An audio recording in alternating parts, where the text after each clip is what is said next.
യേശുമിശിഹായ്ക്ക് സ്തുതിയായിരിക്കട്ടെ. ഇപ്പോഴും എപ്പോഴും സ്തുതിയായിരിക്കട്ടെ. പ്രിയപ്പെട്ട കുട്ടികളെ, കഴിഞ്ഞ ദിവസം നമ്മൾ പഠിച്ചത് തിരുസഭയുടെ കൽപ്പനകളിൽ ആദ്യത്തെ 3 എണ്ണമാണ്. നിങ്ങളെല്ലാവരും ഓർക്കുന്നുണ്ടേ എന്ന് ഞാൻ വിചാരിക്കുക. ഇന്ന് നമ്മൾ 4-ാമത്തെയും 5-ാമത്തെയും തിരുസഭയുടെ കൽപ്പനകളാണ് പഠിക്കുവാൻ പോകുന്നത്. നമ്മളെല്ലാം വലിയ ഭാഗ്യം ചെന്നവരാണ്. തിരുസഭയിലെ അംഗങ്ങളെന്ന നിലയിൽ നമ്മളെ നയിക്കുവാനും നമ്മളെ നിത്യജീവനിലേക്ക് എത്തിക്കുവാനും വേണ്ട നിർദ്ദേശങ്ങൾ ഓരോ സമയത്തും നമുക്ക് നൽകുവാൻ ആളുകളുണ്ട്. നമ്മുടെ ക്രൈസ്തവ ജീവിതത്തിൽ തെറ്റുകളില്ലാതെ വിശുദ്ധിയിൽ ജീവിക്കുവാൻ സഹായിക്കുന്നവയാണ് കൽപ്പനകൾ. അത് മാതാപിതാക്കളായിക്കോട്ടെ, അധികാരികളായിക്കോട്ടെ, ആര് നൽകുന്ന നല്ല നിർദ്ദേശങ്ങളും സ്വീകരിക്കുവാനുള്ള ഒരു മനോഭാവമാണ് നമുക്ക് വേണ്ടത്. തിരുസഭ നമുക്ക് നൽകുന്ന കൽപ്പനകൾ നമ്മുടെ ജീവിതത്തെ കൂടുതൽ മനോഹരമാക്കുവാൻ സഹായിക്കുന്നവയാണ്. 4-ാമത്തെ തിരുസഭയുടെ കൽപ്പന ഇങ്ങനെയാണ്: വിലക്കപ്പെട്ട കാലത്ത് വിവാഹം ആഘോഷിക്കുകയോ തിരുസഭ വിലക്കിയിരിക്കുന്ന ആളുകളുമായി വിവാഹം നടത്തുകയോ ചെയ്യരുത്. നമുക്കെല്ലാം അറിയാം, വിവാഹം വിശുദ്ധമായ ഒരു കൂദാശയാണ്. 2 വ്യത്യസ്ത സ്വഭാവത്തിൽ ഉള്ള സാഹചര്യത്തിൽ വളർന്ന ആളുകൾ തമ്മിൽ ഒന്നിച്ച് ജീവിക്കുവാൻ തീരുമാനിക്കുകയും അതിന് സഭയുടെ അനുവാദവും അംഗീകാരവും ഒക്കെ ആവശ്യമാണ്. ദൈവാനുഗ്രഹം വളരെ ആവശ്യമാണ്. അപ്പോൾ തിരുസഭയുടെ കൽപ്പനയിൽ 4-ാമത്തേത് പറയുകയാണ്: വിലക്കപ്പെട്ട സമയത്ത് വിവാഹം നടത്തരുത്. നോയമ്പ് കാലമാണ് ഇവിടെ വിവക്ഷിക്കുന്നത്. നോമ്പ് കാലം പരിത്യാഗത്തിൻ്റെ സമയമാണ്, ആഘോഷത്തിൻ്റേതല്ല. വിവാഹത്തിൻ്റേതായ ആഘോഷങ്ങൾ നടത്തേണ്ട സമയം നോമ്പുകാലമല്ല എന്ന് സഭ വ്യക്തമായി നമ്മളെ പഠിപ്പിക്കുക. പരിത്യാഗത്തിൻ്റെ സമയത്ത് ഈശോയുടെ പീഡാനുഭവത്തിൻ്റെയും കുരിശുമരണത്തിൻ്റെയും ഉത്ഥാനത്തിൻ്റെയും ഒക്കെ ചിന്തകൾ മനസ്സിൽ വരുന്ന അല്ലെങ്കിൽ ആചരിക്കുന്ന, ഓർമ്മിപ്പിക്കുന്ന ആ സമയത്ത് വെറുതെ ആഘോഷങ്ങളിലേക്ക് മനസ്സിനെ കൊണ്ടുപോകുന്നത് നല്ലതല്ലല്ലോ. വിവാഹം എപ്പോഴും ആഘോഷത്തോടുകൂടി നടത്തേണ്ട ഒന്നാണ്. ആളുകൾ അറിഞ്ഞ് ഇനിയുള്ള നാളുകളിൽ ഞാൻ ജീവിക്കുന്ന വ്യക്തി ഇദ്ദേഹമായിരിക്കുമെന്ന് പൊതുവായി പ്രഖ്യാപിക്കുന്ന, പരസ്യപ്പെടുത്തുന്ന ചടങ്ങുകളൊക്കെയാണല്ലോ വിവാഹവുമായി ബന്ധപ്പെട്ട് ഉള്ളത്. ഇവിടെയാണ് നമുക്ക് സഭ പറയുന്ന പരിത്യാഗത്തിൻ്റെ നോമ്പ് കാലത്ത് നമുക്ക് ആഘോഷങ്ങൾ വേണ്ട. അത് പൂർണ്ണമായിട്ടും അനുസരിക്കുവാൻ നാം കടപ്പെട്ടിരിക്കുന്നു. കുട്ടികളായ നിങ്ങൾ നമ്മുടെ വീടുകളിലൊക്കെ ചിന്തകൾ അല്ലെങ്കിൽ ആലോചനകളൊക്കെ നടക്കുമ്പോൾ നമ്മൾ പറയണം, സഭ അങ്ങനെ പറയുന്നുണ്ടല്ലോ, ആഘോഷങ്ങൾ നോയമ്പ് കാലത്ത് പറ്റില്ല എന്നൊക്കെ. അങ്ങനെയുള്ള ഇടപെടലുകൾ നടത്തേണ്ടവരാണ് കുട്ടികൾ എന്ന് ഞാൻ നിങ്ങളെ ഓർമ്മിപ്പിക്കട്ടെ. നമുക്കറിയാവുന്ന കാര്യങ്ങൾ മറ്റുള്ളവർക്ക് പറഞ്ഞു കൊടുക്കണം. അതിനാണ് 7-ാം ക്ലാസ്സിൽ ദൈവകൽപ്പനകളെക്കുറിച്ചും തിരുസഭയുടെ കൽപ്പനകളെക്കുറിച്ചൊക്കെ നിങ്ങളെ പഠിപ്പിക്കുന്നത്. മറന്നുപോയി, ഞങ്ങൾക്കറിയത്തില്ലായിരുന്നു എന്നൊക്കെ പറയുന്നത് നല്ല ശൈലിയല്ല. 2-ാമത് പറയുക, തിരുസഭ വിലക്കിയിരിക്കുന്ന ആളുകളുമായി വിവാഹം നടത്തുക ചെയ്യരുത്. ഇവിടെ സഭയുടെ നിയമങ്ങൾ പാലിക്കുന്ന, നല്ല രീതിയിൽ ക്രൈസ്തവ ജീവിതം നയിക്കുന്ന വ്യക്തികളെ ആണ് വിവാഹ ജീവിതത്തിൽ നാം കൂട്ടിച്ചേർക്കേണ്ടത്. പല കാരണങ്ങളാൽ, അത് അനുസരണക്കേടിൻ്റെ ആവാം, സഭാ നിയമങ്ങൾ ധിക്കരിക്കുന്നവരെ സഭ ശാസിക്കാറുണ്ട്, സഭ തിരുത്താറുണ്ട്. അതാണ് വിലക്കുകൾ എന്നതുകൊണ്ട് ഉദ്ദേശിക്കുന്നത്. വിലക്ക് കൽപ്പിക്കപ്പെട്ടിരിക്കുന്ന വ്യക്തികളുമായി വിവാഹ ബന്ധത്തിൽ ഏർപ്പെടരുത്. കാരണം മുന്നോട്ടുള്ള ക്രൈസ്തവ ജീവിതത്തിന് അത് ഗുണം ചെയ്യില്ല. പ്രിയപ്പെട്ട കുട്ടികളെ, നമുക്ക് ഈ കൽപ്പനകളെ നല്ല രീതിയിൽ മനസ്സിലാക്കാം. വിവാഹം എന്ന കൂദാശയിലൂടെ കുടുംബത്തെ പരിപോഷിപ്പിക്കുന്ന ഈ വലിയ കൽപ്പന നമ്മുടെ ജീവിതത്തിൽ പാലിക്കുവാൻ നമുക്ക് പരിശ്രമിക്കാം.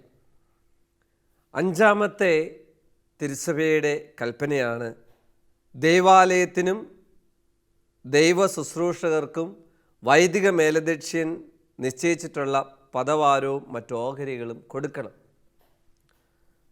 വളരെ കൃത്യതയോടെ മനസ്സിലാക്കേണ്ട ഒരു കാര്യമുണ്ട്. കൊടുക്കുവാനുള്ള, നൽകുവാനുള്ള ഒരു മനസ്സ് നല്ലതാണ്. ദൈവത്തിനു വേണ്ടി ഒരു സ്റ്റെപ്പ് വെക്കുമ്പോൾ ദൈവം 3 സ്റ്റെപ്പ് നമുക്ക് വേണ്ടി വെക്കാറുണ്ട് എന്ന് നമ്മൾ കേട്ടിട്ടുണ്ട്. പലപ്പോഴും ആളുകൾ തെറ്റിദ്ധരിക്കപ്പെടുന്ന, അല്ല എങ്കിൽ തെറ്റായി വ്യാഖ്യാനിക്കുന്ന ചില കാര്യങ്ങൾ കേട്ടിട്ടുണ്ട്. പള്ളിക്ക് ഒന്നും കൊടുക്കേണ്ട, അച്ഛന്മാർക്ക് കൊടുക്കേണ്ട. പ്രിയപ്പെട്ട കുട്ടികളെ, നമ്മളൊരു കാര്യം മനസ്സിലാക്കണം. ദൈവത്തിനാണ് നമ്മൾ കൊടുക്കുന്നത്. ദൈവത്തിൻ്റെ ആലയം, ദേവാലയം.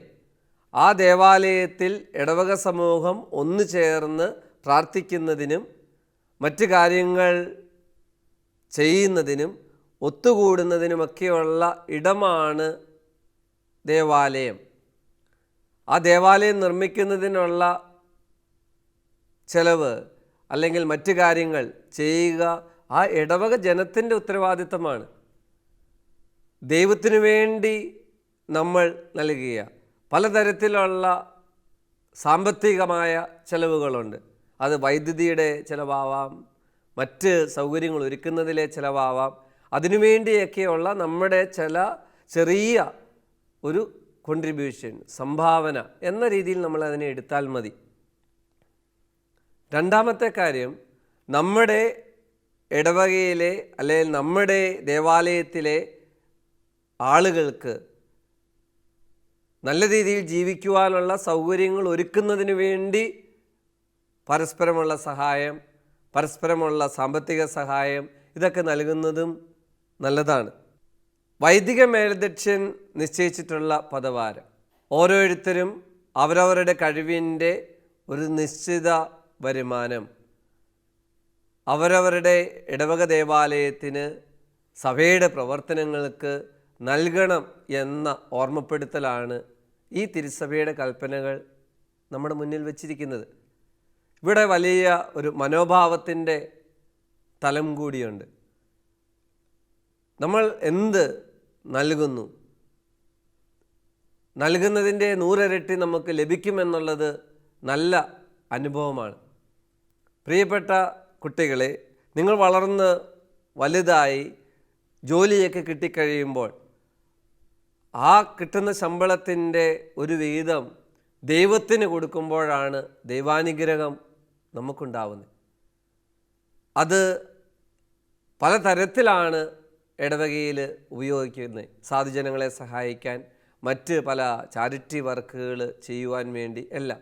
ഈ പ്രളയകാലത്തൊക്കെ ഒത്തിരി അധികം സേവനങ്ങൾ, ശുശ്രൂഷകൾ ലാഭേച്ഛ കൂടാതെ തിരുസഭ നടത്തുന്നുണ്ട് നാനാജാതി മതസ്ഥരുടെ ഇടയിൽ. ഇതെല്ലാം നമ്മുടെയും കൂടെ ചെറിയ ചെറിയ സംഭാവനകളുടെ ബാക്കിയാണ്. അപ്പോൾ ഓരോരുത്തരും അവരവരുടെ കഴിവിൻ്റെ പരമാവധി ഇടവകയ്ക്ക്, ദേവാലയത്തിന്, ദൈവ ശുശ്രൂഷകർക്ക് കൊടുക്കുവാൻ കടപ്പെട്ടിരിക്കുന്നു എന്ന് ഈ കൽപ്പന നമ്മളെ ഓർമ്മിപ്പിക്കുക. വൈദികർ ദൈവജനത്തിന് വേണ്ടി ശുശ്രൂഷ ചെയ്യുന്നവരാണ്. ദേവാലയവുമായി ബന്ധപ്പെട്ട് മറ്റ് പല ശുശ്രൂഷകളും നടക്കുന്നുമുണ്ട്. ഇതിനെല്ലാം നല്ല രീതിയിൽ സഹായിക്കേണ്ട ചുമതല നമുക്കോരോരുത്തർക്കുമുണ്ട്. സഭയുടെ പ്രവർത്തനങ്ങളെ ശക്തിപ്പെടുത്തുവാൻ ഓരോരുത്തർക്കും കഴിവിൻ്റെ പരമാവധി, നമ്മളെല്ലാം ചെറൂഷ്പ മിഷനിലെ അംഗങ്ങളാണ്. നമ്മുടെ ചെറുപുഷ്പമിഷനിലെ മാനുവൽ ബുക്ക് പൂരിപ്പിക്കുമ്പോൾ ചെറിയ ചെറിയ സംഭാവനകൾ നൽകുമ്പോൾ അത് മിഷനെ സഹായിക്കുക എന്നുള്ള വലിയ ദൗത്യം നമ്മൾ ഏറ്റെടുക്കുക. ഓരോരുത്തരുടെയും ചെറിയ തുകകൾ ഒന്നിച്ചു കൂട്ടുമ്പോൾ അത് ഒരു മിഷൻ സ്റ്റേഷനിൽ ഒരു പള്ളി പണിയുവാൻ, ഒരു മിഷൻ സ്റ്റേഷൻ അല്ലെ വിശ്വാസ പരിശീലന കേന്ദ്രം പണിയുവാൻ ഇതൊക്കെ സഹായിക്കും എന്നുള്ളത് പ്രത്യേകം ഓർക്കുക. ഇത് ഓരോരുത്തരും നൽകേണ്ടത് എപ്രകാരമാണ് എന്നൊക്കെ തീരുമാനിക്കുന്നതും നമ്മളോട് പറഞ്ഞു തരുന്നതും അതാത് രൂപതയിലെ മേലധ്യക്ഷന്മാരാണ്. അവർ നമ്മുടെ തലത്തിൽ പറഞ്ഞു തരുന്ന കാര്യങ്ങൾ നമുക്ക് അനുസരണ മനോഭാവത്തോടെ സ്വീകരിക്കാം. അനുസരണത്തിൻ്റെ ഏറ്റവും വലിയ നന്മ ദൈവാനുഗ്രഹത്തിൻ്റെ വഴിയാണ് എന്നുള്ളതാണ്. പ്രിയപ്പെട്ട കുട്ടികളെ, നമ്മൾ കഴിഞ്ഞ നാളുകളിൽ 10 ദൈവകൽപ്പനകളും 5 തിരുസഭാ കൽപ്പനകളും കണ്ടു. ദൈവപ്രമാണങ്ങൾ പോലെ ഒരിക്കലും മാറ്റം വരാത്തവയല്ല തിരുസഭയുടെ കൽപ്പനകൾ. ആ കാര്യം പ്രത്യേകം ഓർക്കണം. കാലത്തിനും ദേശത്തിനും സംസ്കാരത്തിനും അനുസരിച്ച് തിരുസഭാ കൽപ്പനകളിൽ മാറ്റം അനുവദിക്കാറുണ്ട്. എല്ലാവർക്കും ആ മാറ്റം വരുത്തുവാൻ പറയുവാൻ അവകാശമില്ല. മാർപ്പാപ്പയ്ക്കും മെത്രാന്മാർക്കും മാത്രമേ ഇങ്ങനെ വ്യത്യാസങ്ങൾ വരുത്തുവാൻ അധികാരമുള്ളൂ. ഓരോരുത്തരും അവരവർക്ക് സൗകര്യമുള്ള രീതിയിൽ മാറ്റം വരുത്താൻ പറ്റത്തില്ല. അതിനാണ് സഭയിലെ ശുശ്രൂഷ നടത്തുന്ന അധികാരികൾ കാലഘട്ടത്തിൻ്റെ സാഹചര്യത്തിൻ്റെ വ്യത്യസ്തതയനുസരിച്ച് നമുക്ക് ഓരോ സമയത്തും നിർദ്ദേശങ്ങൾ നൽകുന്നത്. അത് നമുക്ക് പൂർണ്ണമായിട്ടും പാലിക്കാം. അങ്ങനെ നല്ല അനുസരണയുള്ള, നല്ല മനോഭാവമുള്ള, നല്ല വിശുദ്ധിയിൽ ജീവിക്കുവാൻ കൽപ്പനകൾ പാലിക്കുന്ന കുട്ടികളായിട്ട് നമുക്ക് മാറാം. നമുക്ക് ഈ 5 തിരുസഭയുടെ കൽപ്പനകളും മനസ്സിലേക്ക് കൊണ്ടുവരാം. ഞാൻ ഈ തിരുസഭയുടെ കൽപ്പനകൾ പാലിക്കാറുണ്ടോ? അല്ലെ എൻ്റെ വീട്ടിൽ ഇതിന് പാലിക്കുവാൻ വേണ്ടി നിഷ്ഠ വെക്കാറുണ്ടോ? ഇനി നമ്മുടെ മുന്നോട്ടുള്ള ജീവിതത്തിലും 10 ദൈവപ്രമാണത്തിൻ്റെ ഒപ്പം ഈ തിരുസഭയുടെ കൽപ്പനകൾ കൂടി പാലിക്കുവാൻ, അത് കുറച്ചും കൂടി നമ്മുടെ ആനുകാലിക ജീവിതവുമായി ബന്ധപ്പെട്ട ഓരോ ഞായറാഴ്ചയും വിശുദ്ധ ബലിയിൽ പങ്കെടുക്കുവാൻ വേണ്ടി, കുമ്പസാരിക്കുന്നതിൻ്റെ പ്രാധാന്യത്തെക്കുറിച്ച്, നോമ്പ് നോക്കുന്നതിൻ്റെ പ്രാധാന്യത്തെക്കുറിച്ച്, വിവാഹം മറ്റാഘോഷങ്ങൾ വെക്കുമ്പോൾ എങ്ങനെയായിരിക്കണം എന്നതിനെക്കുറിച്ച്, ഇടവക ദേവാലയത്തിലെ പദവാരം കൊടുക്കുന്നതിനെക്കുറിച്ച്, ഇതൊക്കെ വളരെ പ്രായോഗിക തലത്തിൽ അനുദിനം നമ്മളെ ഓർമ്മപ്പെടുത്തുന്ന കൽപ്പനകളാണ്. നമുക്കതെല്ലാം പാലിച്ച് നമുക്ക് ജീവിക്കാം. നല്ല മിടുക്കരായി നമ്മുടെ വീടിൻ്റെ വെളിച്ചമായി നമുക്ക് മാറാം.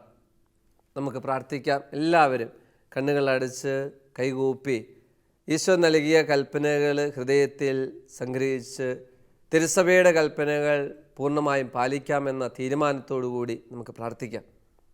നല്ല ദൈവമേ, ഞങ്ങളുടെ നന്മയ്ക്കായി തിരുസഭ നൽകുന്ന കൽപ്പനകളുടെ യഥാർത്ഥ ചൈതന്യം മനസ്സിലാക്കി അവയനുസരിച്ച് ജീവിക്കുവാൻ ഞങ്ങളെ സഹായിക്കണമേ. ഈശോ മിശിഹായിക്ക് സ്തുതിയായിരിക്കട്ടെ.